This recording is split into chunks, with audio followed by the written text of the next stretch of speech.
Pozdravljeni, moje ime je Tomaž Langerholz, prihajam iz Fakultete za kmetijstvo in biosistemske vede Univerze v Mariboru in mi smo tudi vodilni partner v EIP projektu, ki se nanaša na genotipizacijo goveda ženskega spola glede gena za beta-kazein in pa potem posledično na pripravo funkcionalnih mlečnih proizvodov. V samem projektu poleg Univerze v Mariboru sodelujeta še dva kmetijsko-gospodarska zavoda, to sta Celje in Ptuj, Zveza društev rejcev govedi lisaste pasme Slovenije, 6 kmetij in pa NPOO. Sam projekt pa traja 3 leta. Praktični problem, ki se ga lotevamo, je mleko. Namreč mleko v vseh smernicah zdravega prehranjevanja vsekakor priporočajo njegovo uživanje zaradi velike vsebnosti beljakovin in pa mikronutrientov, še posebej kalcija in tudi fosforja. Slaba stran uživanja mleka pa se nanaša predvsem na njegovo alergenost. Namreč alergije na mleko so ena najbolj pogostih alergij, ki jih najdemo v Evropi. Med temi proteini, ki povzročajo alergije, ki jih najdemo v mleku, je potrebno omeniti predvsem beta-kazein, ki je bil prepoznan kot eden tistih verjetno najbolj alergenih proteinov, ki ga najdemo v mleku. Sam beta-kazein pa genetsko obstaja v 2 variantah, v osnovi v 2 variantah, to sta A1 in A2.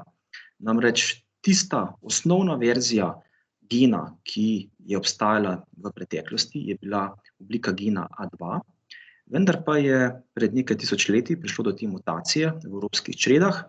Prišlo je do mutacije samo enega nukleotida v genu za beta-kazein, kar se je potem izrazilo kot beta-kazein, ki je imel spremembo ene aminokisline v samem proteinu.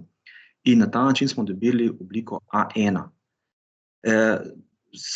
V osnovi sprememba ene aminokisline ni tako problematična, ampak izkazalo pa se je, da ta beta-kazein s to spremembo aminokisline se presnavlja drugače tekom prebave. Namreč, osnovna verzija, tista prastara, tista pred več tisočletji, osnovna verzija gena, se pri prebavi razgradi v produkte, ki so zdravju neškodljivi, medtem ko se ta mutirana verzija A1 razgradi tekom prebave do kratkega peptida, ki se imenuje beta-kazomorfin 7. Slaba stran tega peptida pa je, da se absorbira v našem prebavnem sistemu in pa problem je tudi njegova bioaktivnost, namreč naj bi bil tisti glavni mediator alergij na mleko, ga pa povezujejo potem še z drugimi patologijami, tudi z avtizmom, diabetes tipa 1, vendar predvsem tukaj je še marsikaj nedokazanega. Skratka, ta gen, mutiran gen A1 se je razširil v evropskih čredah, je precej različno razporejen po posameznih pasmah, recimo črno-bela pasma ga ima precej, s tem, da druge pasme se smatrajo, da dejansko tega gena se je ta gen manj razširil v sami populaciji. Ideja tega našega projekta je določiti tiste krave, ki imajo genotip beta-kazeina samo tisti, ki daje prvotno obliko A2 in potem mleko iz teh krav zbirati posebej in na ta način preko te ločitve tiste variante mleka z dobrim beta-kazeinom dejansko to mleko potem ponuditi na trgu in ustvariti nove izdelke. Za sam cilj projekta smo si zadali prvič, da ustvarimo genetski test. Kot vodilni partner je to naša naloga. Torej, enostaven, robusten genetski test, s katerim zelo hitro lahko določimo sam gen za beta-kazein pri kravah, ki so že na kmetijah, ki sodelujejo v samem projektu. Predvidevamo, da bomo na teh kmetijah našli, v teh sodelujočih kmetijah našli nekje med 30 do 50% krav s genotipom A2, s tem, da mi smo se v tem projektu predvsem osredotočili na govedo lisaste pasme, ker predvsem v vzhodni Sloveniji je lisasta pasma najbolj razširjena in tudi glede beta-kazeina verjetno še najmanj raziskana.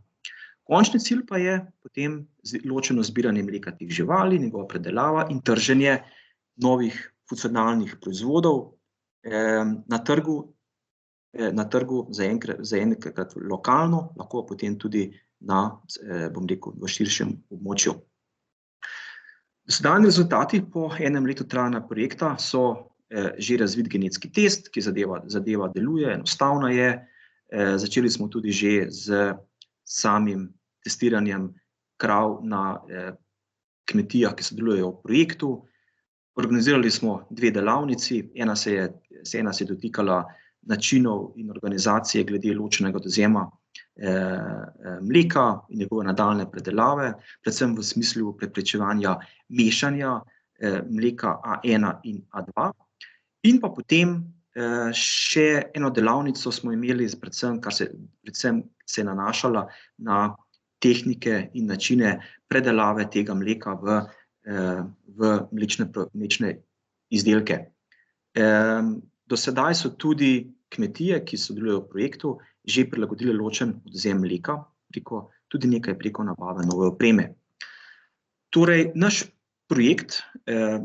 z našim projektom želimo tem kmetijam, ki sodelujejo v projektu, omogočiti genotipizacijo krav in pa potem zbiranje mleka in predelavo in pa potem to ponudbo in to, da bodo te kmetije lahko ponudile to mleko in mlečne izdelke na trgu. S tem bodo dejansko odprle mogoče novo tisto prodajno nišo, kar pomeni tudi dodaten zaslužek za same kmetije, ki sodelujejo v projektu. In pa na koncu samo predstavlja tudi kot neko vrsto alternativo za tiste potrošnike, ki imajo alergije na mleko. In pa ena od stvari, ki smo se tudi zadali, je pa sama standardizacija tega mleka A2 v sami Sloveniji. Če si pogledamo samo znanje in pa prepletanje znanja v našem projektu, torej kmet sigurno želi svoje mleko prodati bolje od trenutnih cen, ki so na trgu, torej nek dodaten zaslužek. Za samega svetovalca je to lahko izziv, ker pomeni spet nov način selekcije goveda s pravilno odbiro, semenjevanjem. Ta odbira in semenjevanje že sedaj poteka pri korejskih programov, tako da je ta nadaljnja selekcija lahko služi samo kot neke vrste nadgradnja obstoječega sistema. In pa potem tudi samo načrtovanje hleva, ločenega odvzema mleka, kar je predvsem pomembno za tiste rejce, ki bi se v prihodnosti dejansko tega bolj konkretno lotili na večjem obsegu.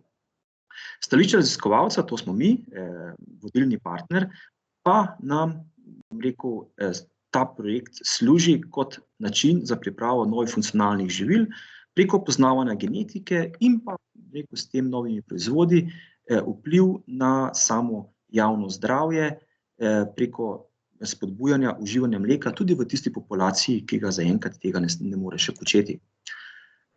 No, na kratko smo očrtali naš projekt. Naš projekt je tudi dostopen na spletni strani preko Facebooka. Tukaj na desni strani je ena slika vseh sodelujočih partnerjev v našem projektu, to je še iz predkoronskih časov. Moram se zahvaliti vsem partnerjem v projektu, odlično sodelujemo, zadeva se odvija po načrtih in vsekakor moramo imeti tudi moje sodelavce, to sta Martin, Maša in pa Marjan, ki nam pomagajo dejansko voditi ta projekt. Hvala lepa za pozornost.